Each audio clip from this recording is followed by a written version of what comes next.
Assalamualaikum warahmatullahi wabarakatuh.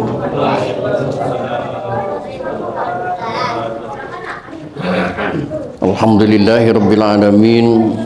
Wassalatu wassalamu ala asyrafil anbiya'i wal mursalin Sayyidina wa habibina wa syafi'ina wa maulana Muhammadin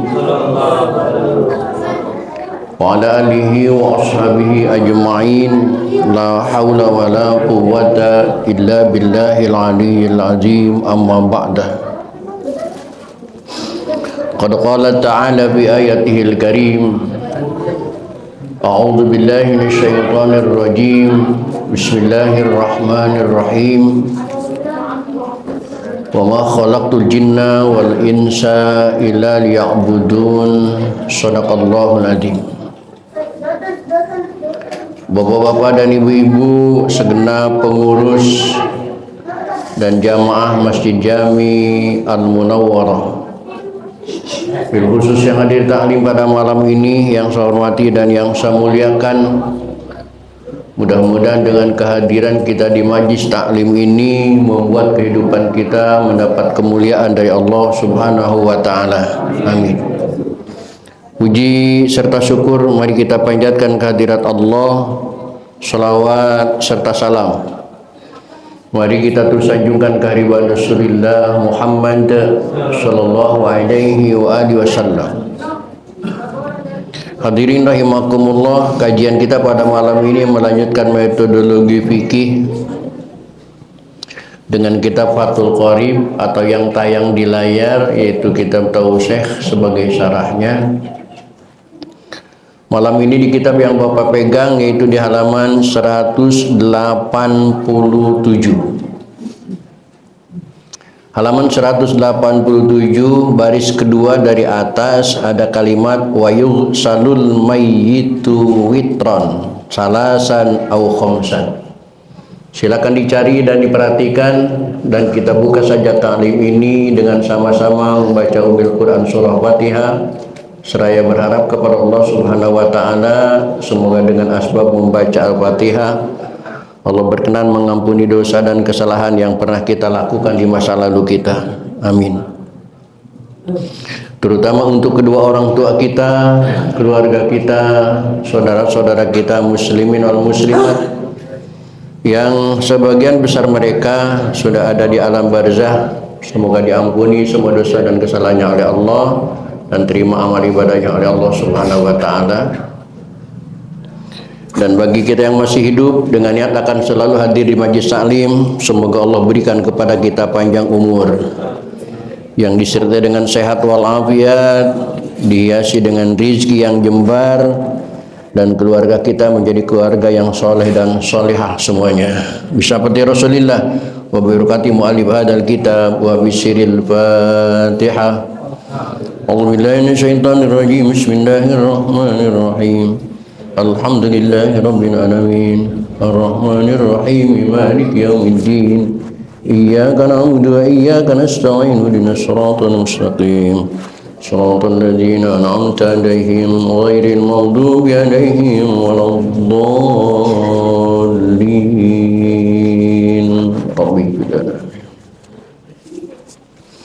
Silakan diperhatikan halaman 187 baris kedua dari atas.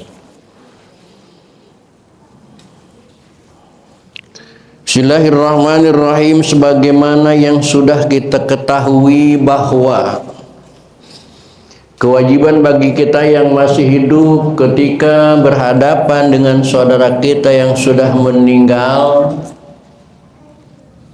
ada 4 kewajiban. Yang pertama, memandikan. Dan siapa yang harus dimandikan dan siapa juga yang tidak boleh dimandikan. Kemarin sudah dijelaskan dengan detail siapa saja yang harus dimandikan dan siapa saja yang tidak boleh dimandikan. Di antaranya yang tidak boleh dimandikan adalah syahid dunia dan akhirat, Dan yang kedua adalah syiqtu, bayi yang keguguran lahir sebelum waktunya. Nah, kali ini kita akan menjelaskan bagaimana tutorial memandikan mayit. Barangkali bapak-bapak ada yang rencana gabung dengan Janaiz, pelajari dulu bagaimana cara memandikan. Bismillahirrahmanirrahim. Wa yughsalul mayyitu, dan dimandikan mayit itu witran, dengan ganjil. Taghsilan witran, dengan memandikan yang ganjil. Salasan, 3 kali, au khamsan, atau 5 kali.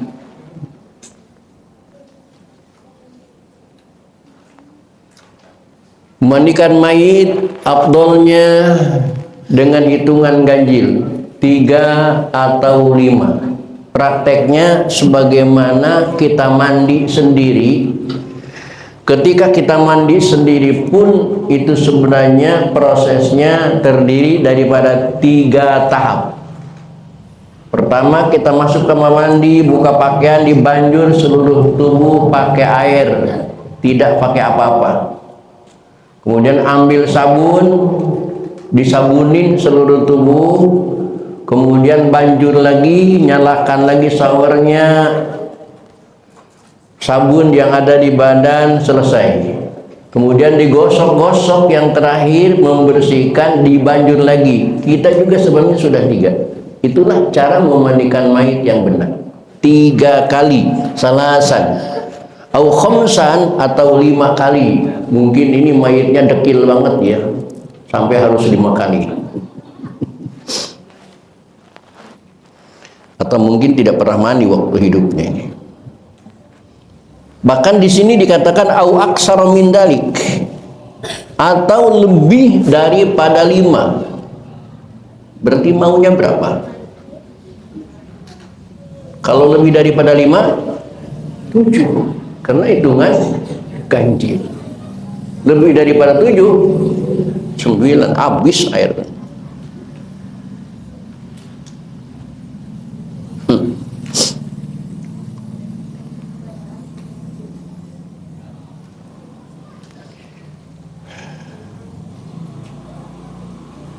Dan wayakunu, dan ada fi awali ghuslihi, pada permulaan memandikan mayit itu, sidrun, kayu bidara, daun bidara. Dan disunahkan ketika banjuran pertama habis dibanjur kuyup mayit itu, maka badan mayit itu harus dipakaikan daun bidara, bukan kayunya bukan kayunya, tapi daunnya, daun bidara, karena kayunya keras. Bapak tahu bidara? Tahu, alhamdulillah. Iya, katanya setan takut kalau ada bidara. Bagaimana kalau suatu saat di suatu daerah ibu dan bapak tidak menemukan daun bidara? Lihat di layar. Warokotin, warokotin, daun ya, bukan batang, bukan kayu. Di kitab kita kayu bidara. Kalau kayu keras. Bagaimana kalau daun bidara tidak ada ausobunin atau sabun? Jadi Indonesia menghina bahasa Arab, mau melepaskan diri dari kata-kata Arab, nggak bisa Pak. Indonesia itu banyak yang dipakai sehari-harinya bahasa Arab. Sabun itu bahasa Arab. MPR, Majelis Permusyawaratan Rakyat, Majelis itu bahasa apa? Musyawarah itu bahasa apa? Rakyat itu bahasa apa? Nggak bisa Pak, nggak bisa lepas dari bahasa Arab. Kita sehari-hari sholat bahasa apa? Nggak bisa. Sobun ternyata bahasa Arab. Au nahwihi, atau seumpama sabun nggak ada, sampo silahkan. Sabun mandi tidak ada, sabun cuci, yang penting tujuannya bersih. Li'anna lil wasail hukmul maqasid, tujuannya bersih, pakai apapun yang penting bersih. Au nahwi, itu harus. Nah setelah itu dibanjur, diturunkan semuanya, baru yang terakhir disterilkan, dibersihkan. Itu aturannya.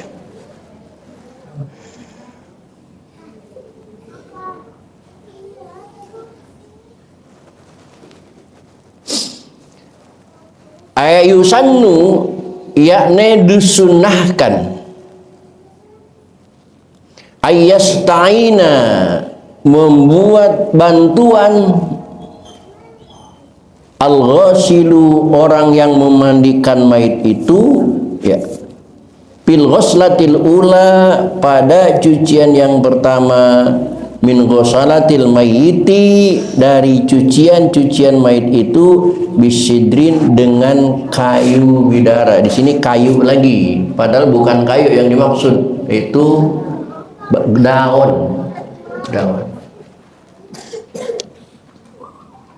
Di zaman dulu kala, di tahun 60-an, di mana sabun mandi belum viral, yang pakai cuman Pak Lurah, masyarakat biasa tidak pernah mandi, tidak pernah pakai sabun.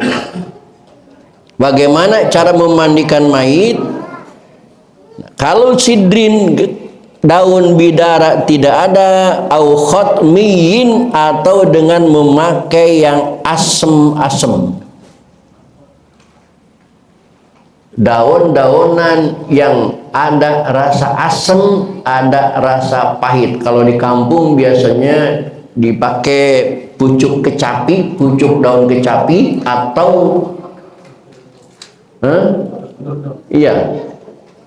atau kulit kecapi. Dia memiliki rasa pahit, dan itu mensterilkan kotoran dengan pahit itu. Jadi hukum itu tidak kaku. Yang penting kita tahu, yang penting kita ngaji, hukum itu sebenarnya luas, tidak kaku. Begitu sidrun bidara harus bidara terus, enggak. Banyak pilihan, yang penting kita belajar.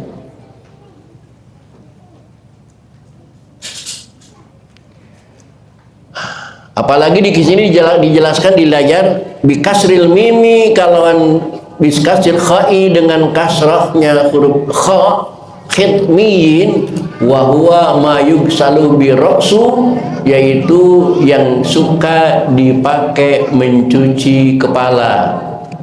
Kalau kepala Bapak dicuci pakai sabun apa pakai sampo?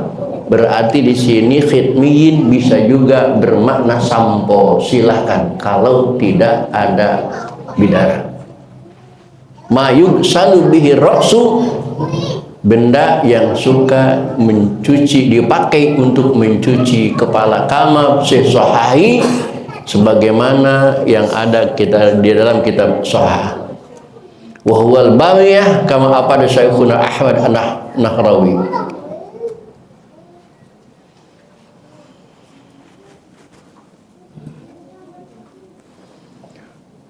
Wa yakunu fi akhirih, dan ada pada terakhirnya pemandian, ay akhiri ghuslil mayyiti, yakni akhir memandikan mayit, ghairul muhrimi, yang bukan sedang ihram, itu syai'un qalilun, sedikit, yang sedikit, min kapurin, dari kamper. Cucian yang terakhir, airnya dicampur dengan kamper. Apa rahasianya harus dengan kamper? Yang saya tahu, kamper itu memiliki dua fungsi. Yang pertama mewangikan, dan yang kedua mempertahankan tubuh tidak cepat busuk. Itu kamper, kegunaan kamper, mempertahankan tubuh, mempertahankan jasad yang sudah mati tidak cepat busuk kalau dipakein kamper.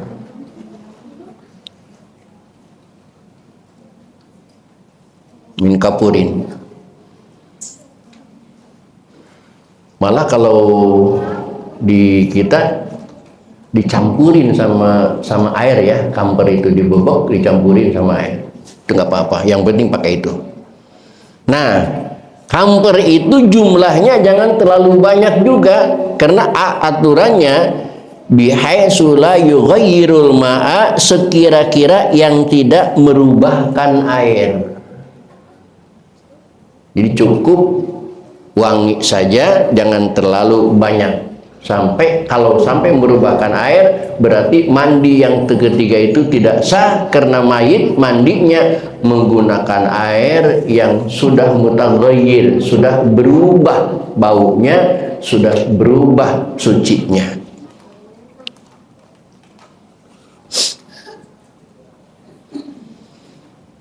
Itu kalau mayitnya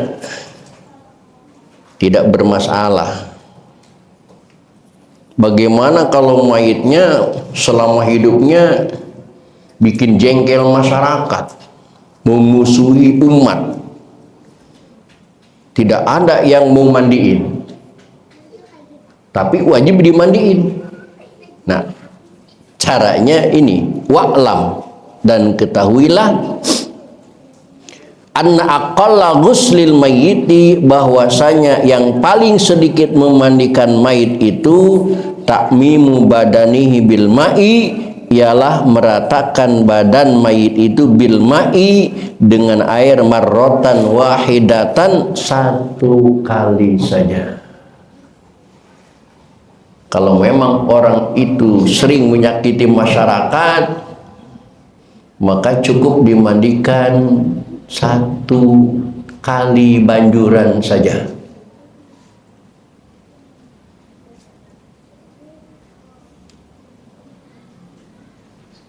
Nah, kalau lihat di layar, satu kali bilasan, satu kali banjuran, walaupun hadasnya banyak numpuk.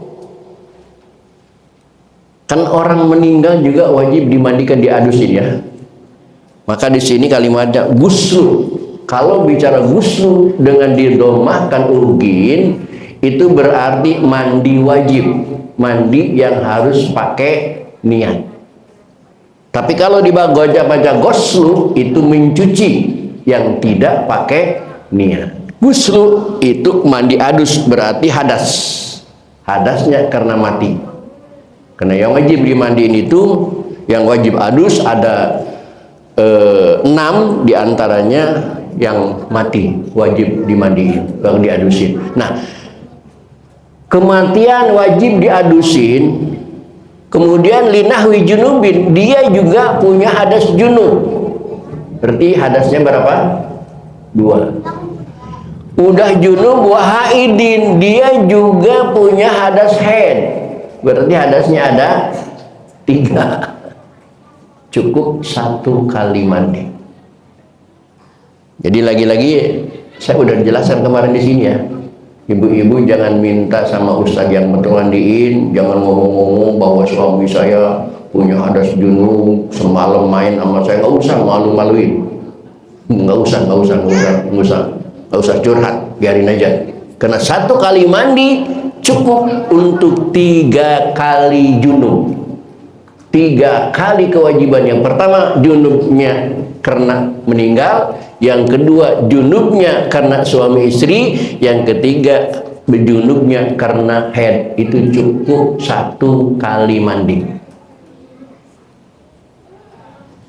Itulah hukum enaknya. Sebagaimana bapak-bapak dulu waktu pengantin baru itu buat berapa rit? Bu, kuat enggak 9 rit? 9. Masya Allah.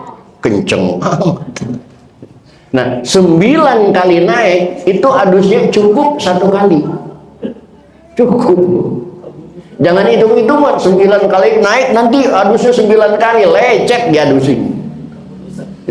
Kebulusan. Cukup 1 kali. Seperti di sini 3 hadas besar. Pertama hadas kematian, yang kedua hadas junub, yang ketiga hadas haid. Cukup marrotan wahidatan, cukup 1 kali mandi. Bahkan wabila niatin, dengan tanpa niat, hatta mayadharu minal pagi saibi inda jusya qadamaya. Wa tahtal qulub belum bisa. Ini terapi saja ya. Bahkan bisa saja kalau mayit itu bikin reseh di masyarakat, waktu hidupnya nggak pernah damai masyarakat, ribut di masyarakat, begitu mati nggak ada yang mau mandiin, gampang Pak. Gampang. Digotong ke pinggir laut, dilempar aja ke laut, diikat aja kakinya, udah basah semua dengan air laut, tarik lagi, geret lagi, itu udah cukup. Udah cukup. Nggak usah pakai sabun, nggak usah pakai daun bidara, nggak usah pakai sabun, udah lempar aja dah. Sok terapi ini.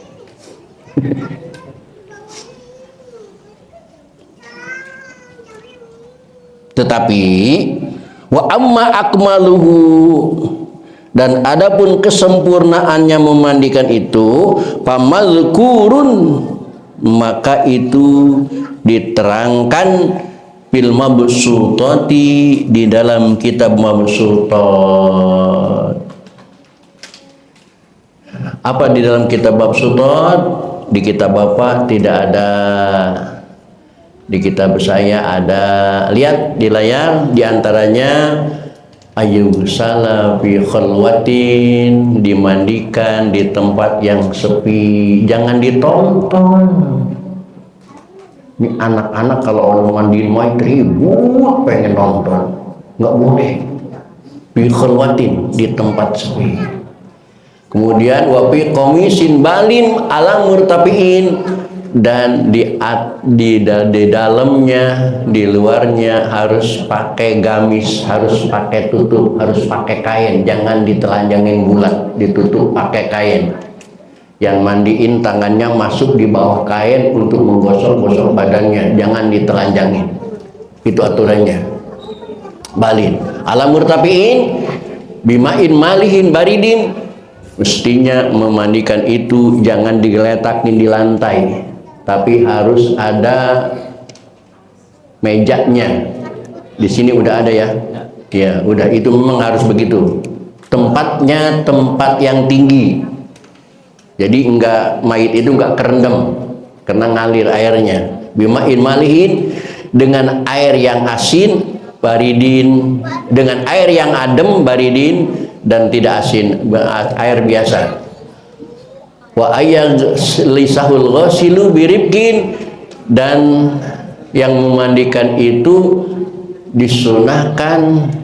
disunahkan mendudukkan mayit di dadanya, biribkin, dengan lembut, ma'ilan qalilan ila waraihi, didudukkan ke belakangnya.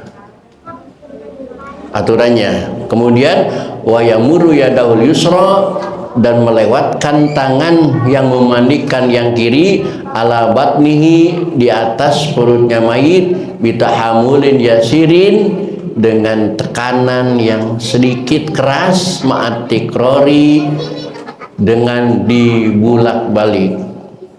Sumayulki ala kofahu wa yusall bi harqatin malkubatin ala yasarihi sawatihi. Perlu praktek nggak? Perlu praktek nggak? Belum. Saya minta seseorang ke sini ke depan. Yang pasti laki-laki.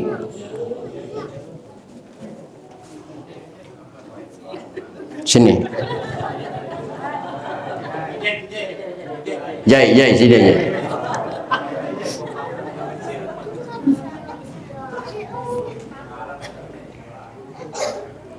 Ceritanya kamu majid. berbaring mayit. Baring tidur. Iya. Kesini palanya. Ibu bisa ngeliat semua kan? Sunnahnya begini. Ini didudukin, kaki yang memandikan standby begini nih. Nih. Pakai kuda-kuda begini. Hah? Ya kalau di meja enak, lebih enak lagi, langsung ke dada. Seandainya di bawah begini, senderin ke sini.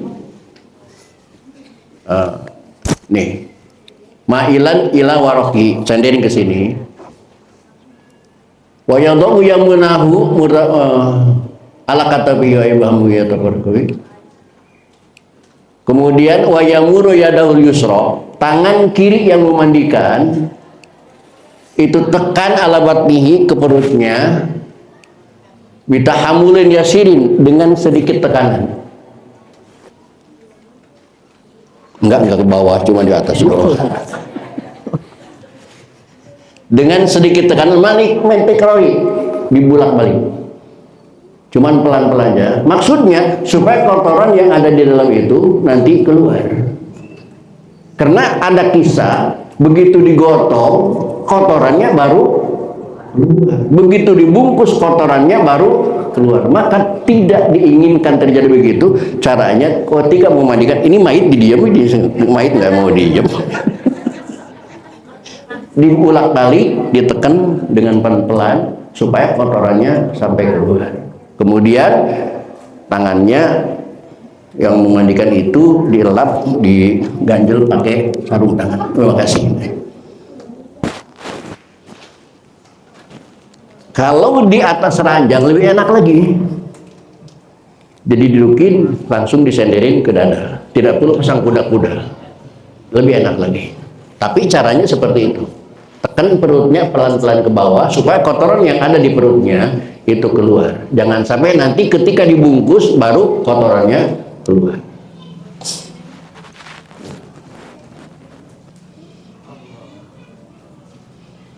Nah, maka wajar kita harus berterima kasih banyak kepada tim Janaiz ini karena ngurusin mayit itu.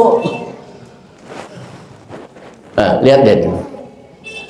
Setelah diberlakukan begitu, sumayurki ala qafah wa yugsil birqatin marfuqatin alayasri sawatihi wa yudhibu birqatin. Kemudian tangan kita harus dibungkus oleh kain, bersihkan sawatihi, kubul dan duburnya, dengan arti, dengan bahasa muara baru, dicebokin. Makanya wajar yang mandiin itu harus dihormatin. Karena anaknya saat itu belum tentu mau nyebokin. Tapi ustadz yang memandikan harus nyebokin depan belakang. Bahkan wayan tipu bihirqatin asnanahu, giginya disikatin. Wamun khoraihi, lubang hidungnya dibersihkan pakai katembat. Lalu yusuma yudiuhu, kemudian diwuduin biniatin sumayang silur sau, kemudian dibasuh kepalanya, palihiyatuhu, maka jenggotnya binawisdrin wa syarahuma bin wisdrin, harus disisirin nih, kepalanya disisirin, dirapiin. Masya Allah. Makanya jangan menyepelekan kepada orang yang suka memandikan mayit. Ribet pak, ribet. Wasi isnabirgi wajib budak. Dan setelah itu apa yang dipakai untuk mengurusin mayit dari lap tadi itu semuanya harus dikubur. Dafnu ma yatasatul minam summa yaghsilu saqal iman bihirqatin summa yuhriqu ila syaqil bayti, dibulak-balik kanan dan kiri, kupingnya kanan dan kiri dibulak-balik. Subhanallah.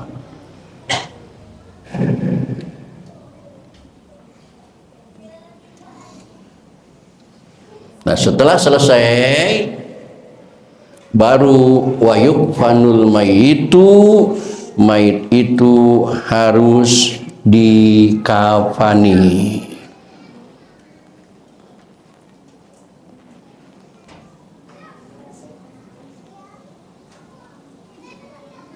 Nanti kita akan bahas bagaimana cara mengkafankan mayit. Berapa lembarkah kapan yang dibutuhkan untuk mayit? Berapa panjang lebarnya? Warna apa? Apakah harus pakai wori saja? Apa boleh bahan yang lain? Apakah harus putih saja? Apa boleh warna yang lain? Insya Allah akan kita lanjutkan pada pertemuan yang akan datang. Untuk malam ini ingat saja dulu bagaimana cara memandikan mayit. Karena suatu saat khawatir tidak ada yang memandikan, daripada dosa semua kita, maka harus ada perwakilan yang bisa dan mampu memandikan. Kalau kita sudah belajar malam ini, insya Allah nanti tidak akan salah ketika kita memandikan mayit. Mudah-mudahan manfaat kajian pada malam ini. Kurang lebih mohon dimaafkan. Billahi taufiq wal hidayah. Assalamualaikum warahmatullahi wabarakatuh.